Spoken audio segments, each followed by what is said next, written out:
છોટાઉદેપુર જિલ્લાના બોડેલી તાલુકાના જયસિંહપુરા ગામે યુવાનનો મૃતદેહ ગંભીર હાલતમાં મળ્યો છે। જ્યાં વાત કરીશું છોટાઉદેપુર જિલ્લાના બોડેલી તાલુકાના જયસિંહપુરા ગામે એક 18 વર્ષીય યુવાનનો મૃતદેહ ગંભીર હાલતમાં મળ્યો હતો।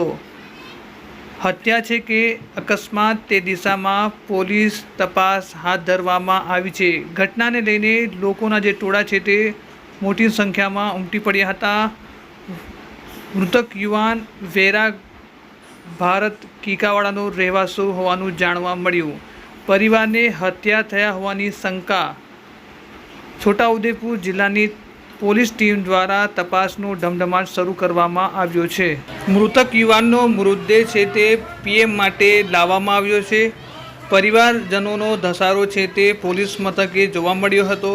પોલીસ દ્વારા તપાસનો ધમધમાટ છે તે શરૂ કરવામાં આવ્યો છે, જેમાં છોટાઉદેપુર એલસીબી, એસઓજી અને બોડેલી પોલીસ પણ છે તે તપાસ કરી રહી છે।